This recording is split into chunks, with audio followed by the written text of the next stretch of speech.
Shalom. Ya, shalom, shalom, shalom.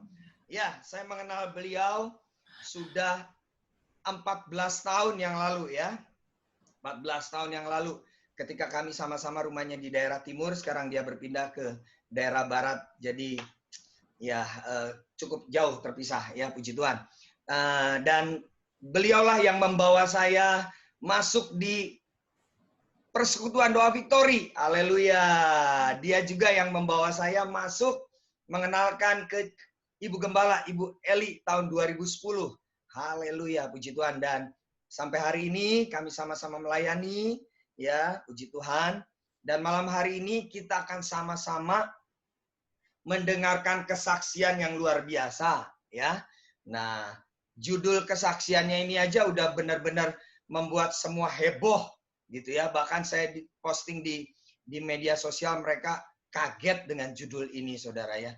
Ada apa? Nah, saya bilang kalau pengen tahu silakan ikut Zoom, jangan tanya saya, lebih baik langsung. Nah, langsung ke narasumbernya. Baik, selamat malam Cellen. Selamat malam. Ya. Suaranya bisa lebih kencang lagi biar jemaat semua dengar suara Cellen. Selamat malam. Nah, oke. Selamat malam ya. Dia juga dulu singernya saya loh, dia itu penyanyi singernya saya dia. Baik, malam hari ini judul kesaksiannya luar biasa ya. Tadi di depan sudah Anda lihat ya. Coba Ci Ailing tampilkan lagi, Ci Ailing bisa tampilkan lagi. Judulnya ini luar biasa. Prahara seorang istri. Nah, itu prahara ya. Prahara seorang istri di balik kematian suami. Emang kenapa ini suaminya meninggal, istrinya kenapa? Silakan Cielen bisa bersaksi, saya beri kesempatannya, berikan tepuk tangan bagi kemuliaan nama Tuhan. Haleluya. Terima kasih kesempatan yang diberikan pada saya untuk bersaksi pada Zoom malam hari ini. Ya, saya percaya sebagian besar sudah tahu tentang cerita kehidupan saya, di mana karena kasih karunia Tuhan, saya sembuh dari kanker stadium akhir, kanker payudara, di mana saya harus menjalani pengobatan selama 1,5 tahun, yaitu 24 kali kemo, 25 kali radiasi, dan saya harus operasi mastektomi, yaitu pengangkatan satu payudara saya. Tuhan mengizinkan itu terjadi. Kenapa?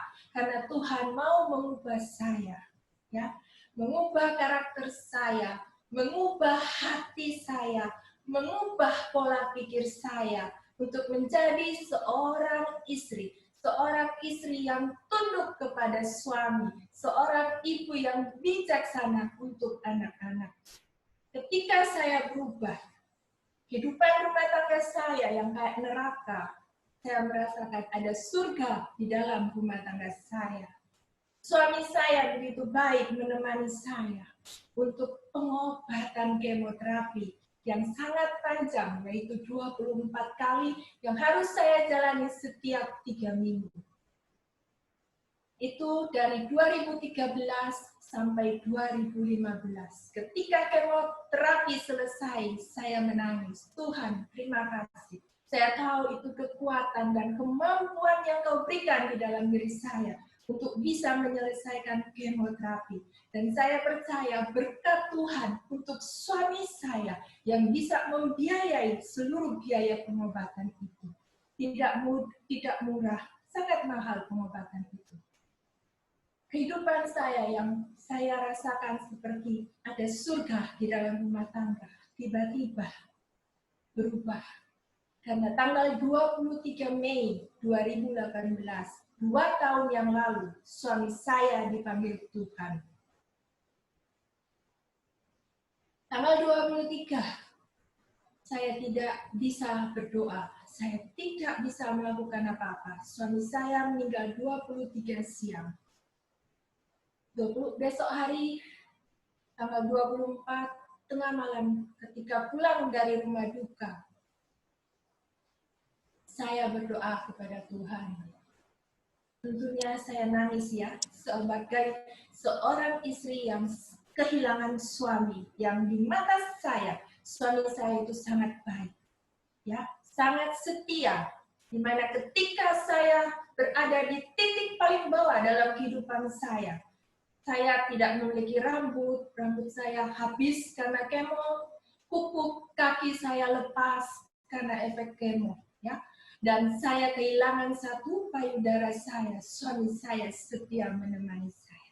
Tentunya saya merasa sangat kehilangan ketika suami saya dipanggil Tuhan. Saya ingat itu jam 12 malam, pulang dari rumah duka, saya berdoa sambil nangis. Saya bertanya, Tuhan, saya tahu Engkau begitu baik dalam kehidupan saya. Ketika saya sembuh dari kanker, saya tahu itu kasih karunia Tuhan. Ketika anak-anakku bisa sekolah di luar negeri dengan beasiswa yang tidak kecil, saya tahu itu anugerah-Mu, Bapa. Tapi kenapa Engkau memanggil suamiku, Tuhan? Dan ada suara di dalam hati saya itu berkata, saya mengambil suamimu saat ini adalah saat yang paling tepat. Saya kaget. Tapi saya bisa nurut. Oke Tuhan, terima kasih. Singkat cerita, suami saya di Adijasa selama 1 minggu. Saya sebagai seorang istri, ya saya benar-benar merasa kehilangan dan mungkin sebagian besar ya Victory Surabaya tahu bagaimana saya waktu itu, kata anak saya seperti orang yang mau ikut masuk ke dalam peti bersama suami. Ya. Singkat cerita, itu 23 Mei berdekatan dengan Lebaran. Jadi ketika libur Lebaran yang panjang, saya memutuskan ya untuk mempelajari pekerjaan yang ditinggal suami. Jadi saya harus menggantikan posisi suami di dalam pekerjaannya. Saya buka laptopnya suami. Saya buka file demi file. Itu siang hari, tapi saya tiba-tiba merasa seperti saya mimpi di saat tidak tidur. Saya merasa seperti dunia mau runtuh. Saya menemukan file. Suami saya selingkuh selama 3 tahun. Saya percaya reaksi saya sama seperti ibu-ibu yang ada ataupun bapak-bapak yang ada ketika menemukan istrinya selingkuh. Sakit ya, sakit. Ya. Saya tidak bisa berkata apa-apa. Saya sendirian. Saya bilang, Tuhan, kenapa seperti ini? Saya bertanya di dalam hati, ya. Saya selalu suka istilahnya ketika saya ingin berbicara dengan Tuhan, saya tuh berbicara seperti biasa. Tuhan, kenapa ini terjadi, Tuhan? Bukankah saya ini sudah melakukan apa yang Engkau mau? Siapa yang salah, Tuhan? Saya atau suami saya? Tuhan berbicara kepada saya dalam satu perumpamaan di dalam Alkitab. Saya ingat itu di dalam Yohanes 9 ayat 1-3, di mana di situ ada perumpamaan seorang buta sejak lahir dan murid-murid bertanya, siapa yang salah? Orang tuanya atau anak itu? Tetapi Tuhan Yesus menjawab, Tuhan tidak melihat kesalahan orang tua atau anak. Tetapi Tuhan berkata, peristiwa itu terjadi supaya nyata kebesaran Tuhan di dalam peristiwa itu. Saya tidak tahu apa-apa. Saya cuma mendengar seperti itu, oke Tuhan. Teman-teman, saudara-saudari, ibu-ibu, bapak-bapak, dengan berjalannya waktu, saat ini, saat COVID-19, saya melihat, ya, dan kita semua tahu kesusahan di mana-mana. Ya. Saya merasa penyertaan Tuhan luar biasa di dalam kehidupan saya sebagai seorang janda dengan 2 orang anak. Ya. Jadi begini, saya ingin mengajak ibu-ibu, bapak-bapak, saudara-saudari. ketika kita di dalam masalah, kita jangan meninggalkan istilahnya komunitas. Ya, saya bersyukur saya tumbuh di dalam komunitas dengan PD Victory selama ini. Jadi ketika saya masalah demi masalah datang di dalam kehidupan saya bisa merespon benar. Saya sempat ngomong dengan Ibu Gembala Eli, saya bilang, seandainya saya tidak di dalam komunitas yang benar, pasti Ibu Gembala yang mungkin akan mengenal saya berada di Medaeng, penjara Surabaya, atau di Menur, rumah sakit jiwa Surabaya. Kenapa? Saya mengenal dan saya tahu alamat dari wanita itu. Kalau saya tidak bisa merespon benar, mungkin saya sudah membunuh dia. Karena suami saya meninggal di tangan wanita itu, overdosis obat kuat. Tapi saya bisa mengampuni suami saya juga otomatis bisa mengampuni wanita itu. Dan dalam doa saya selalu berdoa, semoga dia bertobat, menjadi seperti wanita Samaria di dalam Alkitab, yang bisa menarik jiwa-jiwa orang di sekelilingnya. Dan ketika saya bisa melepaskan pengampunan, kasih Tuhan ada di dalam kehidupan saya, penyertaan Tuhan ada di dalam kehidupan saya, ya, dan itu saya rasakan sampai hari ini, ya. Mungkin saya tidak panjang lebar, ya, mungkin Pak Frans atau beberapa jemaat yang ingin bertanya, ya, saya memberikan waktu. Mungkin ada pertanyaan yang belum pernah istilahnya kalian tahu, atau ada pertanyaan di dalam hati, ya Pak Frans, ya. Mungkin saat ini bisa ditanyakan ke saya dan saya akan menceritakannya. Oke, puji Tuhan, haleluya. Terima kasih Bu Ellen ya. Jadi peraharanya ternyata menemukan suaminya meninggal, dan ternyata meninggalnya di tempat selingkuhan, begitu ya, di tempat selingkuhannya. Nah, saudara yang dikasih Tuhan, saya ingin memberikan beberapa pertanyaan untuk Ibu Ellen menjawab saja dengan singkat-singkat, mungkin begitu. Bagaimana perasaan Bu Ellen saat ini? Apakah masih marah sama suami? Silakan jawab, Bu. Saya tidak marah sama suami, tapi saya di saat COVID-19 banyak di rumah, saya malah kangen sama suami saya. Itu yang saya rasakan. Oke, jadi sudah tidak marah, sudah benar-benar mengampuni begitu ya. Nah, bagaimana sikap Anda juga kepada selingkuhan suami itu? Apakah juga sudah mengampuni atau sudah pernah kontak untuk mengampuni? Kalau wanita itu, jujur sampai detik ini saya tidak tahu tampangnya seperti apa.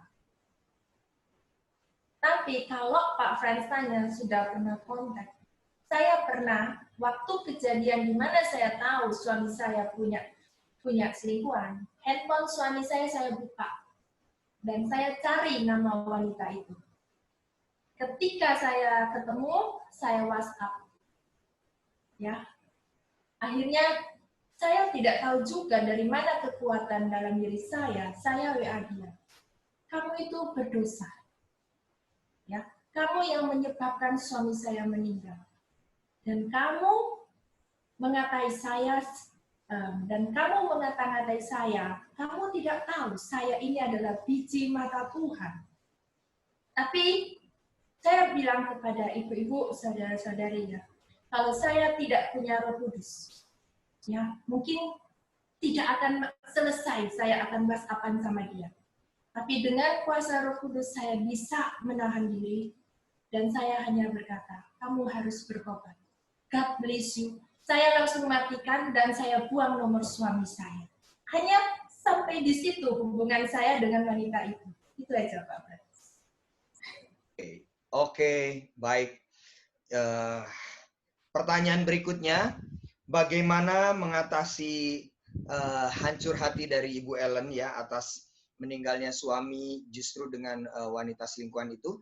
Dan yang kedua, bukan hanya Ci Ellen, tapi respon anak-anak, ya, respon anak-anak dan bagaimana pemulihan hati anak-anak. Persilakan. Waktu saya mengetahui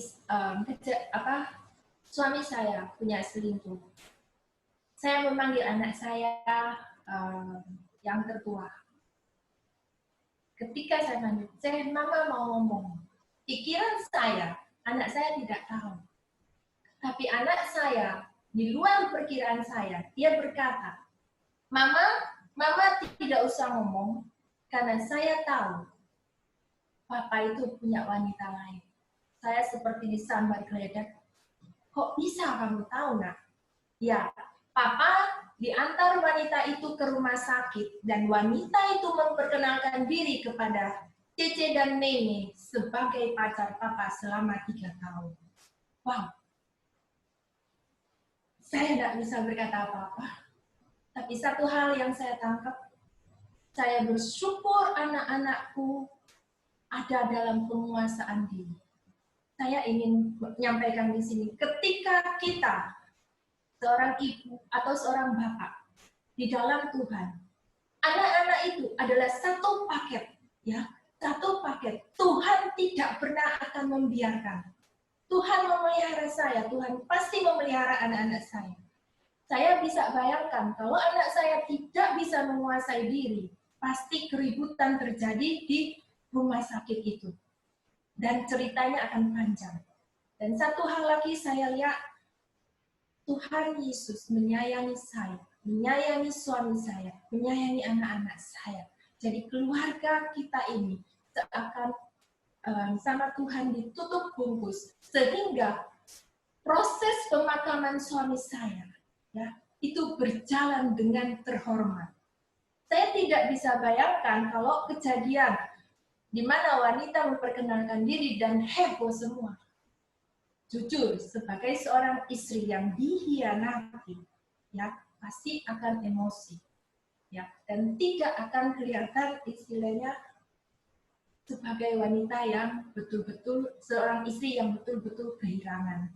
Ya, oke, singkat cerita, setelah anak saya bilang seperti itu, saya dalam hati bilang puji Tuhan ya, anak saya bisa menguasai diri. Ya, bayangkan selama dia selama di rumah duka sampai penguburan, anak saya bisa tutup mulut. Dan akhirnya ketika memang respon pertama anak saya waktu saya mau ngajak ngomong, anak saya menantang saya, Mama, ayo kita permalukan wanita itu dan anak itu. Wow. Anak saya langsung depan komputer membuka data semua. Ya, jadi kelihatan data wanita, bahkan anak saya bisa melacak sekolah anak itu. Tapi yaitu saya kembali berbicara di sini, ketika kita di dalam Tuhan, ada Roh Kudus yang selalu menguasai hati kita. Saya bilang kepada anak saya, Nak, buat apa kita mempermalukan dia? Biarkan saja. Kita doakan semoga dia itu bertobat juga, anaknya juga berjalan di jalan yang benar. Dan anak itu, oke, Ma, kalau Mama keputusan seperti itu, langsung ditutup. Jadi laptopnya, data-data itu langsung istilahnya keluar dia, di exit dari situ. Dan pesan saya kepada anak saya bilang, mari kita melihat kebaikan Papa selama dia hidup. Selama dia hidup, dia tidak pernah menyakiti Mama dan kalian. Mari kita mengingat kebaikannya dia. Dia meninggal memang muncul masalah, muncul prahara, terbuka suatu peristiwa. Tapi kita jangan mengingat itu. Tapi kita mengingat sebelumnya, selama kebaikan. Dan saya bersyukur dengan kata-kata itu, ya, puji Tuhan anak-anakku istilahnya hatinya bisa menerima. Bahkan yang sangat-sangat saya bersyukur, dua-dua anakku sebelum kembali sekolah ke luar negeri minta diri dibaptis. Itu yang saya sangat bersyukur. Kenapa? Ketika anakku minta diri dibaptis, saya percaya kehidupan anak-anakku di dalam tangan Tuhan. Itu friends. Respon yang terjadi dalam kehidupan saya dan anak-anak saya. Oke, baik, ada pertanyaan dari jemaat. Begini pertanyaannya, memangnya Bu Ellen sama sekali nggak melihat tanda-tanda waktu suami masih hidup itu, dia nggak ada tanda-tanda berselingkuh gitu sama sekali? Hebat berarti kalau nggak ada tanda-tanda menutupinya. Silakan Bu Ellen. Oke, saya memang mendengar orang berkata, kamu adalah istri yang bodoh. Karena selama 3 tahun perselingkuhan suami saya sama sekali tidak melihat kelainan. Suami saya pulang sore hari, makan di rumah bersama saya. Hari Minggu ke gereja bersama saya. Hari libur tidak pernah keluar, seharian bersama saya. Dan itu tadi saya mengatakan bahwa saya merasa kehilangan. Karena apa? Selama suami saya hidup, saya merasa ada surga di dalam rumah tangga saya. Jadi bayangkan, kalau ada surga, berarti tidak ada prahara. Ya, tapi setelah dia meninggal, baru ini semua terungkap. Dan saya ingin dapat satu poin di sini, saya ingin mengatakan ya kepada jemaat semua, ya, ketika saya mengambil keputusan, ya, ketika saya mengambil keputusan, saya berubah, saya berjalan sesuai apa yang Tuhan inginkan sebagai seorang istri yang sebenarnya di dalam Alkitab. Ya, ketika saya mendengar khotbah Ibu Gembala, bisu tuli buta, ya, saya lakukan, ya, dan memang saya tidak melihat, saya tidak tahu ada perselingkuhan, gitu loh. Jadi saya sama sekali tidak tahu. Dan saya percaya ketika saya melakukan apa yang menjadi tugas saya, tanggung jawab saya, Tuhan tidak tinggal diam.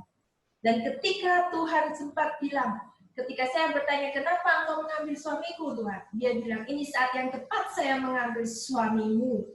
Itu 2 tahun yang lalu. Saya bilang, kalau suami saya tidak diambil Tuhan, bukan saya bersyukur, bukan. Tapi saya mengerti maksud Tuhan, saya mengambil saat yang tepat. Di mana kalau tidak diambil Tuhan pada aku, saat ini saya bilang, saya dalam keadaan bangkrut. Karena dari data komputer, laporan yang saya lihat, dan bank yang saya buka, bahkan teks amnesti wanita itu, suami saya yang buat. Dan semua harta perolehannya, apartemen, uang, investasi, emas, berlian, dan lain sebagainya didapat dalam 1 tahun yang sama, yaitu tahun 2015. Jadi, saya saat ini mengerti apa yang terjadi di dalam kehidupan saya. Itu adalah seizin Tuhan. Itu adalah bagian rencana Tuhan untuk saya. Yang penting bagaimana saya bisa merespon benar sehingga saya tetap ada di dalam pemeliharaan Tuhan sampai saat ini bersama anak-anak. Itu. Oke, saya juga cukup mengenal suami dari Ibu Ellen ini atau Ci Ellen ini ya. Orangnya baik memang, kami pernah makan malam bersama juga ngobrol. Oke, baik. Nah, ini ada pertanyaan ya dari jemaat juga. Memangnya nggak ada yang memberitahukan sama sekali gitu ya dari teman-teman atau dari siapa gitu yang memergoki suaminya pada saat selingkuh begitu ya, karena kan 3 tahun berjalannya suami itu berselingkuh. Nah, memang nggak ada yang seperti nggak ada yang melaporkan seperti itu ya, nggak ada ya. Setelah semuanya suami saya meninggal dan saya kembali aktif kerja, ya, menggantikan posisi suami dalam pekerjaan. Di situ pegawai saya ya melihat saya tidak pernah membuka mulut saya ke mereka di mana bapak mereka, bos mereka itu selingkuh. Jadi saya tetap tutup mulut. Cuma aktivitas yang ada hubungan dengan wanita itu, ya saya cut, dan mereka melihat saya bisa istilahnya menghandle dan saya selalu membawa nama Tuhan, ya saya selalu berkata kita berdoa, kita harus bisa survive untuk istilahnya jalan terus di dalam perusahaan karena tidak mudah ya. Saya jujur tidak ikut-ikut dalam usaha suami saya karena saya sendiri punya pekerjaan ya, gitu. Jadi saya harus istilahnya betul-betul berjuang. Dan ketika mereka melihat itu, satu demi satu pegawai saya jujur kepada saya, di mana mereka pernah lihat suami saya dengan wanita itu di luar. Tapi mereka tidak ngomong ke saya. Dan saya bilang, itu semua sudah lewat. Ya, tetap kalian hormati bos kalian, bapak kalian, karena dia tidak pernah berbuat jahat kepada kalian. Wow, jadi saya berusaha di mana seluruh pegawai istilahnya menghargai, menghormati bahwa suami saya bisa jatuh seperti itu. Ya, saya bilang, maaf, memang ada pengaruh kuasa gelap ya, ada kuasa gelap gitu loh. Karena saya sempat juga diteror di rumah sendiri ya. Tapi puji Tuhan semuanya tuh bisa teratasi karena ada Tuhan yang campur tangan. Oke, dijawab singkat-singkat aja ya. Waktu suami berselingkuh itu pada saat posisi juga Bu Ellen sedang sakit ya, itu ya berarti ya 3 tahun. Iya, saya sudah selesai sakit. Jadi 2015 April. Saya selesai kemo 2015 April.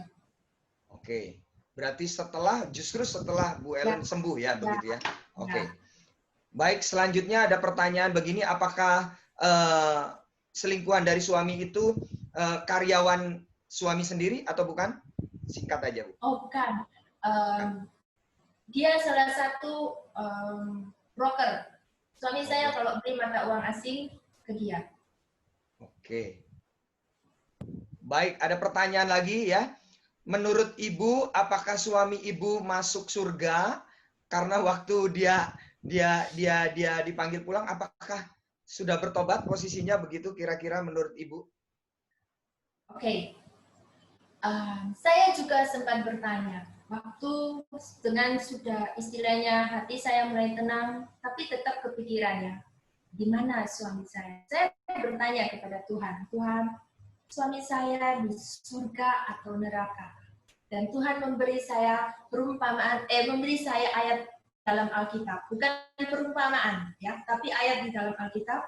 Mungkin semua tahu, di mana ketika Tuhan Yesus disalib, ada 2 orang penjahat di kiri dan kanan, ya. Dan salah satu penjahat itu berkata, Tuhan, ingatlah aku ketika Engkau sudah ada di Firdaus. Dan Tuhan Yesus berkata, saat ini juga Engkau bersama aku di Firdaus. Di situ saya bukan berkata, suami saya masuk surga, masuk neraka. Tapi itu semua adalah otoritas Tuhan. Aku percaya ketika Tuhan memberikan ayat ini, berarti suami saya pasti ada tempat terbaik. Itu aja yang saya jawab. Oke, baik. Terima kasih Bu Ellen. Kelihatannya ini sudah cukup ya. Kelihatannya sudah kira-kira 30 menit ini kita sudah berinteraksi dengan Ibu Ellen ya. Dan saya tahu persis bahwa hari-hari ini dia sudah keliling Indonesia untuk menyaksikan bagaimana pertolongan Tuhan di dalam kehidupannya, terutama sembuh dari sakit, juga kesaksian tentang bagaimana pemulihan hatinya sepeninggal dari suaminya. Dan kita percaya bahwa kesaksian dia hari ini benar-benar jadi berkat ya, puji Tuhan. Ya, ini ya ada pertanyaan terakhir. Waktu di rumah duka, apakah perempuan itu hadir di sana? Saya jawab aja enggak kelihatannya ya. Enggak mungkin berani hadir ya. Haleluya, puji Tuhan. Betul ya, enggak hadir kan? Enggak hadir kan ya Bu Ellen ya? Enggak hadir kan? Saya tahu. Enggak tahu soalnya orang ya. Baik. Ya, terima kasih buat Bu Ellen. Ya, berikan tepuk tangan dulu buat Bu Ellen yang sudah menjadi berkat buat setiap kita. Kita percaya dia menjadi wanita yang kuat dan diberkati. Haleluya. Baik, untuk selanjutnya saya beri kesempatan kepada Ibu Gembala kita, Ibu Eli Kurniawati. Silakan, Bu. Ya, yuk kita doa sebentar. Tuhan, kami serahkan firman ini dalam tangan-Mu, urapi bibir lidah hamba-Mu, semua kemuliaan kembali kepadamu dalam nama Tuhan Yesus. Haleluya. Amin. Ya. Ada sukacita, ya. Kita percaya bahwa kesaksian ini akan membuat kita terbuka pikiran kita bahwa mengikut Kristus itu bukan perkara yang mudah, ya. Bahkan mungkin orang berkata gini, sudah taat masih kena kanker, ya. Tuhan sudah buat mujizat, sembuh, ya. Tapi nggak ada tahu lagi, ada badai yang lebih besar lagi. Siapa yang tahu? Nggak ada loh, itu sekonyong-konyong. Dia melihat suami yang baik, ya Ellen melihat suami yang cinta. Bahkan kalau pelayanan sama saya ngiri sama Ellen. Karena tiap kali dia berkata, ini suami yang baik, yang menemani saya setiap hari. Dan saya pikir, wih suami yang luar biasa. Tapi siapa yang tahu akan terjadi seperti ini? Tapi kita percaya hari ini ada kekuatan Tuhan. Ya, saya cuma akan khotbah singkat karena waktunya juga sudah berjalan terus. Yuk, bagaimana hari ini ngikut Kristus itu tidak mudah. Yang pastikan di akhir zaman. Kenapa? Karena kita harus diajar Tuhan untuk bermegah di dalam kesengsaraan. Yang kedua, berbahagialah engkau jika engkau jatuh di dalam berbagai-bagai pencobaan. Artinya kalau bermegah uang banyak, suami cinta, ya masih oke lah. Tapi waktu kita bermegah di dalam kesengsaraan, terus berbahagialah engkau jika jatuh dalam berbagai-bagai pencobaan, disuruh berbahagia. Kalau berbahagia semuanya nyaman-nyaman, gampang enggak saudara? Tapi masalahnya ikut Kristus, itu kita harus ingat bahwa ada sesuatu. Ketika kita jatuh dalam berbagai-bagai pencobaan, ketika kita bisa bermegah dalam kesengsaraan, kenapa? Karena itu semua akan menimbulkan ketekunan. Dan itu semua akan menimbulkan kita menjadi orang-orang Kristen yang taat, yang teguh, yang kuat di akhir zaman. Yuk buka 2 Korintus 4 ayat 16 sampai 18 ya. 3 hal yang akan saya bahas, 2 Korintus 4 ayat 16 18. Sebab itu kami tidak tawar hati, tetapi meskipun manusia lahiriah kami semakin merosot, tetapi manusia batinia kami dibaharui dari sehari ke sehari. Ya, sebab penderitaan ringan yang sekarang ini mengerjakan bagi kami kemuliaan kekal yang melebihi segalanya, jauh lebih besar dari penderitaan kami. Sebab kami tidak memperhatikan yang kelihatan, melainkan yang tidak kelihatan. Ya, sampai di situ dulu. Kita percaya bahwa hari ini ada 3 hal. Ya, hari ini saudara dan saya mungkin mengalami keadaan yang makin buruk. Masalah yang begitu makin menghimpit saudara seperti Ellen ya, keadaan mungkin hari itu dia berkata kok seperti ini, kok rasanya hidup ini manusia lahiriahnya saudara makin merosot, mungkin hari ini keuanganmu makin merosot, pasangan hidupmu sudah makin merosot untuk mencintai engkau lagi, usahamu makin merosot, secara lahiriah saudara mengalami pemerosotan. Tapi buat Tuhan hari ini, Tuhan tetap punya kacamata yang berbeda. Kenapa? Karena ketika manusia lahiriamu mau merosot bagaimanapun penderitaan itu besar, di mata Tuhan semua yang diizinkan terjadi. Walaupun kelihatannya seperti Ellen, mungkin dia berpikir, gimana? Hidup tanpa suami, anak masih belum menikah. Sama seperti saya ketika suami selingkuh, 3 anak saya enggak kerja, saudara. Kelihatannya badainya besar enggak? Melebihi kekuatan. Rasanya iya, saudara. Dan hari itu saya stres. Secara kekuatan saya pikir, Tuhan gimana? Tapi di kacamata Tuhan, ketika kita tahu bahwa Tuhan izinkan badai, itu terjadi, Tuhan tetap berkata, ketika engkau tetap melekat kepadaku, walaupun aku izinkan hari ini, engkau taat, tetap manusia lahiriamu tetap merosot, keadaan rumah tanggamu makin merosot, tapi Tuhan tetap melihat bahwa penderitaan itu hanya ringan-ringan saja. 2 Korintus 4 ayat 16 berkata ringan, bahkan Tuhan bilang gini, tetap bertahan, di balik penderitaan yang ringan, kemuliaannya itu besar, kekal. Saudara tahu, yang ketiga ada apa? Tuhan berkata bahwa semua ini cuma sementara. Tidak mungkin badai dalam hidupmu itu selamanya. Semuanya pasti akan berlalu. 3 hal yang akan saya bahas hari ini. Kalau kita lagi ngalami kemerosotan. 3 hal. Yang pertama, jangan tawar hati. Paulus berkata, jangan tawar hati. Jika manusia lahiriamu hari ini keuanganmu merosot, apapun keadaan usahamu merosot, kesehatanmu, mungkin pasangan hidup, jangan tawar hati. Yang kedua, Paulus mengajarkan apa? Ini semua tujuannya hanya untuk mengupgrade, memperbarui manusia batiniamu yang diperbaharui dari hari ke hari. Jadi yang kedua bukan untuk menghancurkan semua badai penderitaan ini, adalah untuk mengupgrade manusia batinia. Yang ketiga adalah jangan memperhatikan yang kelihatan. Ya, yuk kita bahas sama-sama. Buka di jangan tawar hati di 2 Korintus 12 ayat 8 dan 10. Hari ini yuk kita sama-sama belajar. Kalau ada usahamu yang merosot, semua yang serba hari ini dibuat, Tuhan, usahaku tambah lama tambah sepi, penghasilanku tambah lama makin menurun, suamiku makin lama makin parah, keadaan masa depanku kelihatannya makin suram. Ini pesan Tuhan malam ini. Jangan pernah takut dan tawar hati. 2 Korintus 12 ayat 8-10 berkata, tentang hal itu aku sudah 3 kali berseru kepada Tuhan supaya utusan iblis itu mundur. Tetapi jawab Tuhan kepadaku, cukup kasih karuniaku bagimu, sebab justru dalam kelemahanlah kuasaku menjadi sempurna. Hari ini saudara sudah berkata, Tuhan, aku ini sudah berseru-seru loh Tuhan. Tiap hari tolong toh Tuhan, suamiku, keuanganku. Saudara mungkin sudah berseru-seru sampai hari ini, Tuhan belum bertindak apa-apa. Kelihatannya Tuhan tidur cuek. Nggak, tolong malah keadaannya tambah lama tambah merosot. Sudah berseru-seru, masih keadaan mending jauh bertambah baik, tambah merosot. Ketika saya berseru-seru sama Tuhan, saya sudah taat, saya teriak-teriak sudah puasa. Saya pikir dengan puasa, dengan melayani Tuhan, dengan bisu tuli, saya bisa merubah keputusan Tuhan dengan cepat. Ternyata tidak bisa, saudara.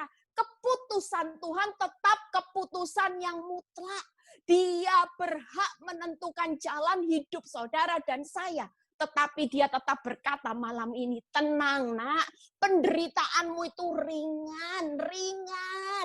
Ada kemuliaan yang kekal dan besar.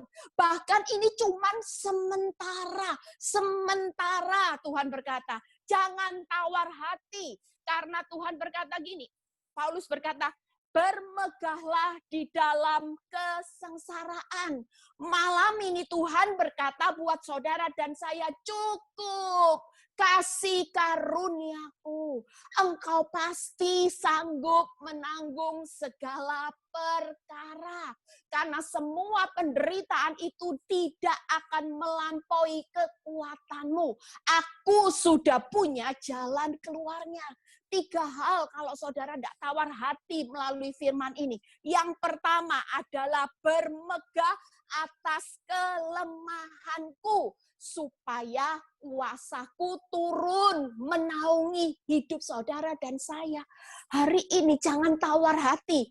Seperti kasus Ellen, saya cuma berkata, yuk bermegah aja. Walaupun hari ini saya disakitin, sampai suami saya selingkuh, punya 2 anak. Apakah Tuhan berkata, hidup ada, ngerenungi nasib, ngerenungi kenapa ya, bodohnya aku kok mau dinikahi dulu. Tuhan, dulu aku ditaksir orang, sekarang jadi konglomerat loh Tuhan. Kok enggak dulu pilihanku, Tuhan pilih. Tuh lihat tuh yang naksir aku berapa tahun yang lalu, yang mau ajak aku kawin Tuhan, lebih ganteng sekarang, sukses, sama istrinya cinta. Aduh, sementara aku menikah dengan pasangan yang salah. Saudara tidak perlu seperti itu. Hidup ini, hari ini Tuhan berkata penderitaanmu ringan. Bermegahlah di dalam kelemahan. Yang kedua apa saudara? Setelah bermegah di dalam kelemahan. Ayat yang 10, karena itu aku senang dan rela di dalam kelemahan, di dalam siksaan, di dalam kesukaran, di dalam penganiayaan dan kesesakan oleh karena Kristus, sebab jika aku lemah maka aku kuat. Itu tadi 3 hal, jangan hari ini saudara dan saya tawar hati. Saudara dan saya harus hari ini di dalam keadaan keuanganmu yang merosot, saudara dan saya harus bermegah, ya. Hari ini jangan merenungi nasib, senang dalam kelemahan, rela di dalam kesesakan. Jangan lagi merenungi nasib sambil nangis-nangis lihat keuangan tuh Tuhan. Enggak. Tapi Tuhan malam hari ini pesan, yuk, kalau ada keadaan lahiriamu yang merosot, itu semua akan berlalu, cuman ringan. Jadi yang Tuhan mau hari ini bermegah. Bermegah, senang, dan rela. Apapun yang terjadi, bermegah, senang, dan rela. Kesesakanmu akan berlalu dengan kemenangan. Amin, saudara. Yuk, yang kedua. Setelah tawar hati apa tadi? Fokus, upgrade manusia batinia. Yuk, buka dulu. Filipi 2, ayat 15 dan 16. Ya. Hari ini sikap saudara dan saya yang tadinya datang dengan stres, depresi.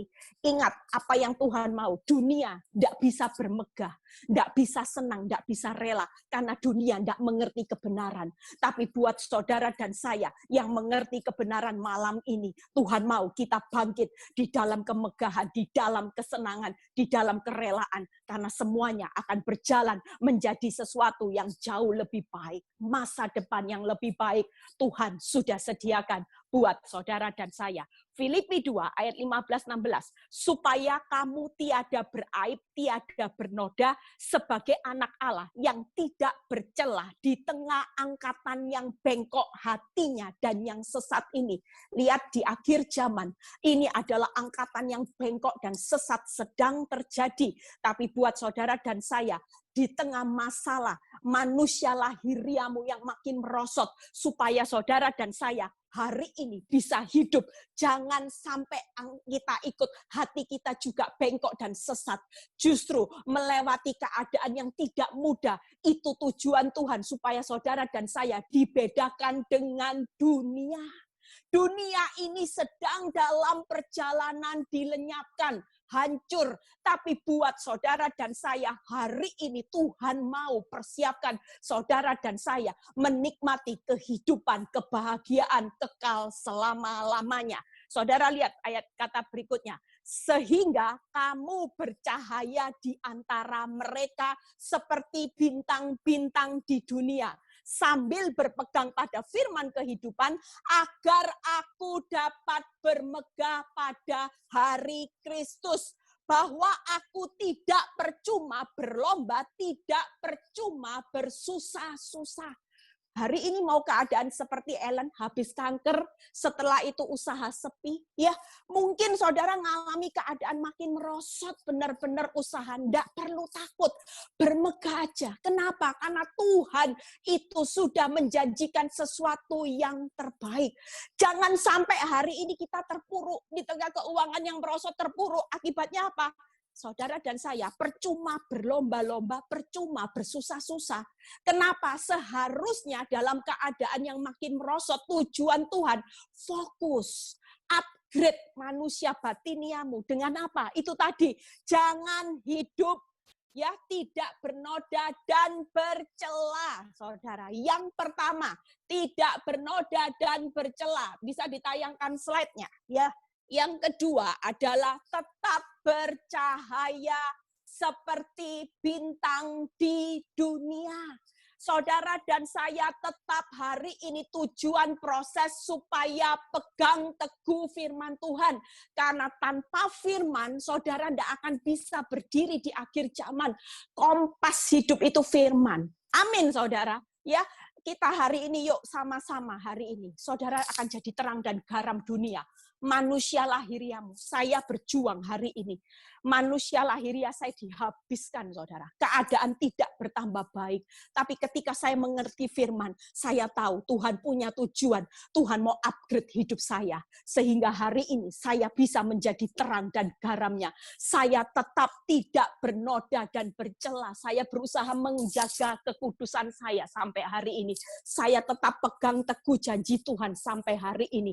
Itu yang membuat sampai hari ini saya tahu bahwa hidup saya tidak mau tawar hati lagi. Saya tidak akan fokus dengan manusia lahiriah saya. Karena saya tahu tujuan manusia lahiriah saya dihabiskan Tuhan. Supaya manusia batinia saya, hidup roh saya, Eli makin berkurang, Kristus yang makin bertambah.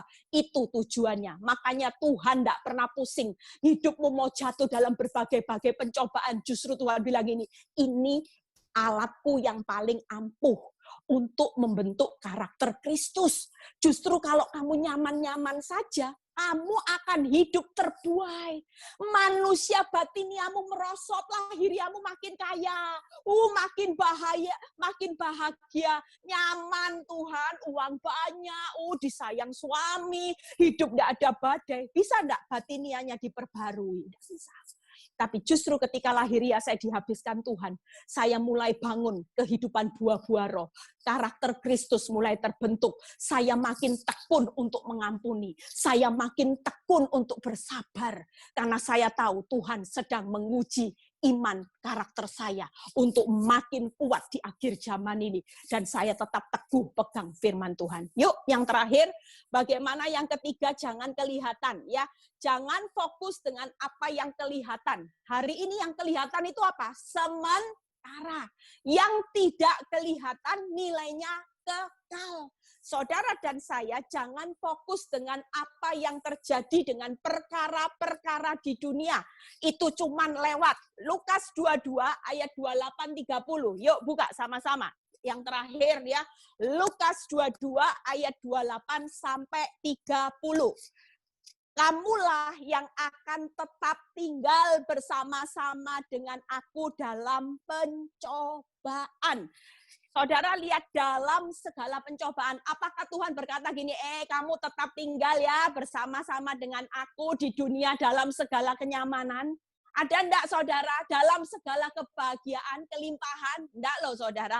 Firman ini berkata, engkau akan tetap tinggal bersama-sama dengan aku dalam segala pencobaan yang aku alami, dan aku sudah menentukan hak-hak kerajaan bagi kamu sama seperti Bapakku menentukannya bagiku. Bahwa kamu akan makan minum semeja dengan aku dalam kerajaanku. Dan kamu akan duduk di atas tahta untuk menghakimi kedua-belas suku Israel. Hari ini jangan memperhatikan pencobaanmu. Walaupun hari ini Tuhan belum selesai satu, datang lagi temannya Tuhan. Kanker selesai sembuh, mujizat terjadi. Datang suami meninggal mendadak kena penyakit masih mending Tuhan. Ini kelihatan aib Tuhan. Matinya di tempat wanita lain. Malu saudara, rasanya hidup Tuhan aib demi aib. Apa tujuanmu? Apakah Tuhan tidak berdaulat atas kehidupan pencobaan saudara dan saya? Dia tetap pegang kendali. Makanya firman ini berkata, jangan memperhatikan yang kelihatan. Pencobaan itu kelihatan. Apa yang tidak kelihatan? 3 hal. Slide saya tolong ditayangkan, Ailing. 3 hal. Yang tidak kelihatan hari ini adalah yang pertama. Ya, saudara dan saya diberi hak untuk tetap menikmati hak-hak kerajaan surga. Yang kedua, makan dan minum semeja dengan Tuhan di kerajaan surga. Yang ketiga, duduk di atas tahta untuk memerintah dan menghakimi. Itu yang perlu jadi fokus. Kita semua tahu loh, dunia ini akan berakhir. Saudara dan saya sudah disediakan hidup. Yuk kita lomba-lomba memerintah bersama dengan Yesus di kerajaan 1000 tahun. Jangan fokus dengan pencobaan yang memang harus terjadi. Tuhan berkata malam ini, yuk kita semua jangan tawar hati. Nikmati aja proses. Kalau memang ada kesengsaraan, ya sudah bermegah. Jangan tawar hati. Yang kedua, hari ini kita fokus dengan upgrade manusia batinia. Saudara dan saya, yuk kita semua bermegah aja. Ada kesengsaraan, ketawa. Oh, puji Tuhan. Kesengsaraan, aku mau senang, rela, bermegah. Aku tahu Tuhan bahwa semua ini bukan mendatangkan keburukan. Tapi aku tahu Tuhan sudah menyediakan yang terbaik buat hidup saudara dan saya. Amin. Jangan memperhatikan yang kelihatan. Yang kelihatan cuman sementara. Pencobaan ini cuman ada di dunia supaya tujuannya untuk memurnikan dan kadarnya ringan. Nggak usah takut, nggak usah lebay. Ngomong sama Tuhan, nggak kuat Tuhan, nggak kuat. Bohong. Kalau Tuhan sudah berkata pencobaan itu ringan, kemuliaannya kekal selamanya. Saudara rela nggak jalani penderitaan sama cobaan hari ini? Kalau memang kemuliaannya itu jauh lebih besar dari yang saudara alami dengan penderitaan. Hari ini saya menikmati kemuliaan Tuhan luar biasa. Saya bersyukur melewati pencobaan demi pencobaan. Saya bisa melewatinya tidak dengan tawar hati. Semestinya di awal saya tawar hati sama Tuhan. Saya kecewa sama Tuhan. Saya bilang gini, Tuhan kamu tidak adil. Waktu saya melayani Tuhan, saya taat. Saya sudah bisu tuli. Saya sudah melayani, mengonselingi orang. Orang lain pulih. Saya belum loh Tuhan. Malah Tuhan bawa hidup saya makin parah. Lahirianya saya loh merosot-merosot. Suami saya makin cuek. Makin bilang tidak cinta sama saya. Merosot saudara. Rumah tangga saya lahirianya makin merosot. Makin merosot. Tapi tanpa saya sadari hari ini saya bersyukur. Manusia batinia saya diperbaharui Tuhan luar biasa. Sehingga saya menjadi orang-orang yang hidup di akhir zaman. Yaitu yang tahan uji, tahan bading. Sekarang sampai anak saya bilang gini, Mami sekarang berubahnya luar biasa. Kalau dulu dengar Dedi, kabar dari Dedi nangis, sedih ya. Habis itu matanya keluar dari kamar, bengkak-bengkak, dikompres. Tapi hari ini lihat berita apapun Mami lo ketawa aja, happy. Kenapa Mami ya kok bisa? Tuhan itu luar biasa. Ya karena saya ngerti Tuhan yang suruh saya. Katanya enggak boleh tawar hati, disuruh bermegah, disuruh senang, disuruh rela. Lu coba saudara, malah disuruh berbahagia. Ya enggak usah susah. Kenapa? Karena Tuhan sudah punya jalan keluarnya. Saudara dan saya enggak tahu.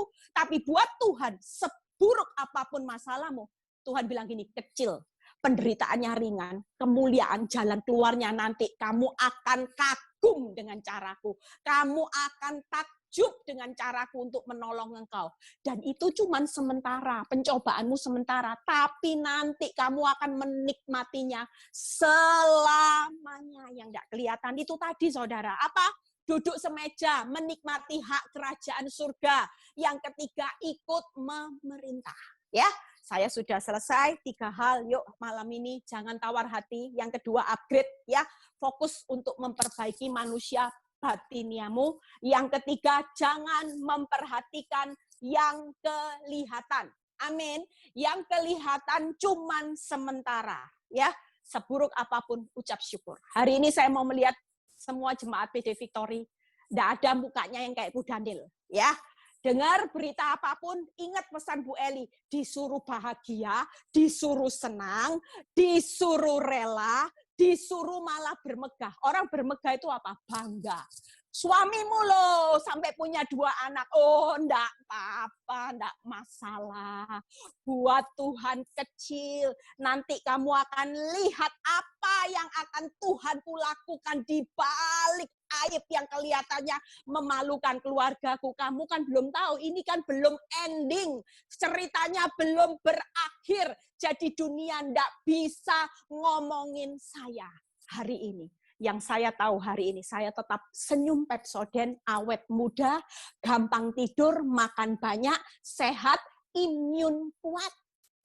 Rohani saya luar biasa. Di pemandangan Tuhan, saya hidup tidak bercela. Saya tetap hidup kudus. Saya hari ini menjadi orang yang tetap teguh dalam firman Tuhan.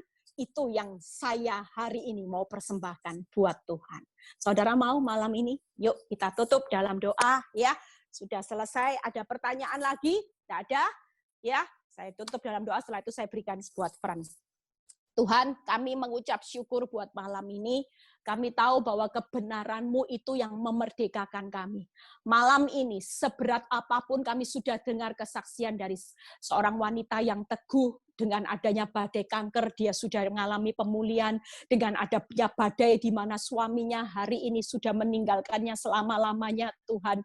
Kami percaya, Tuhan, Engkau tetap punya rencana yang luar biasa atas kehidupan Ellen dan kedua anaknya. Bukan berarti Tuhan selesai dengan semua ini, tapi Tuhan masih terus berkarya, Tuhan masih terus bekerja atas kehidupannya dan dua anaknya. Bahkan Tuhan akan membukakan jalan pintu-pintu yang tidak pernah dia pikirkan, dia akan menikmatinya. Terima kasih Bapak, biar malam ini kami sebagai anak-Mu, walaupun lahiriah masalah kami terlihat makin berat, kami tidak mau tawar hati Tuhan, kami juga tidak mau fokus dengan yang lahiriah, biar yang lahiriah Tuhan, Engkau izinkan kami mengalami keadaan masalah makin terpuruk, tapi kami fokus dengan batinia kami yang di-upgrade dari hari ke hari Tuhan, supaya kami hidup menyenangkan hati-Mu dan berkenan di hadapan-Mu Bapa. Kami juga tidak lagi mau memperhatikan apa yang kelihatan, pencobaan yang terjadi akan lewat, berlalu dengan kemenangan, karena kami sudah Engkau persiapkan sebagai hak waris, untuk menikmati hak waris, untuk duduk semeja dengan Engkau. Bahkan kami diberi kuasa memerintah Bapa. Terima kasih Tuhan, kuatkan anak-anak-Mu yang sakit boleh sembuhkan, yang mengalami keuangan yang merosot Tuhan. Malam ini buka tingkap-tingkap langit-Mu, berkati usaha mereka yang kena PHK Tuhan, beri pengganti pekerjaan yang baik. Yang malam ini mengalami masalah rumah tangga Tuhan, di mana pasangan hidup mereka makin merosot, makin meninggalkan mereka.